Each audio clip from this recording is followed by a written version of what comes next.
मोर समस्त बंधु मानकर मंगल कामना करी अर्पम स्टार को समस्त को स्वागत करुँची। आज जो कथाटी कहूँ ताहा हेउची शिक्षक शिक्षयित्री पे मोर गोटे पद देखा जाउची। शिक्षक शिक्षयित्री मैंने निजर परिवार टेंशन स्कूल को आनी पिला ऊपर ही सारी दौरान निजर समस्त राग पिला ऊपर सारी दौरान, किंतु यह आदम उचित नुह। मोर हृदय अनुरोध से शिक्षक शिक्षयित्री मानू जी निजर परिवार टेंशन आनी स्कूल पाठ पढ़ाऊँ पिलाटीर दोष न थाए ताकू माने ता प्रति अन्याय कर माड़ दौरान केतबेले गाली दौरान, किंतु यह आदौ उचित नुहे। कारण गोटे शिक्षक शिक्षयित्री ही पिलाटीर मूलधुआ गढ़ी था। निजर बापा माँ को छाड़ी से शिक्षक शिक्षयित्री पाखु दौड़ी आसता से मैंने जदि चाहिए ना आमर ए संसार हसब।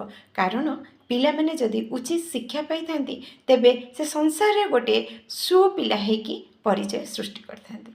तेबे मोर हृदय अनुरोध शिक्षक शिक्षयित्री मैंने निजर कौनसी टेंशन को निजर कौनसी टेंशन को स्कूल रे रखंतुनी। पूरा टेंशन को दूरे दे पिलाटीर भविष्य पिला मानकर भविष्य चिंता करी तांको शिक्षा दिंतु। शेष में समस्त मंगल कामना करी मो अर्पम स्टार आपण विदाय नौची। क्या किसी न करें नहीं समस्त मंगल कामना करी दुई पाद मिठा कथा पारि तो कहीं हाँ ना नहीं निश्चित आपण मत देवे। आ मोर हृदय अनुरोध गोटे कमेंट्स आप दौना दिंतु मत एमती किसी कहवाक सुजोग दिंतु। रोची।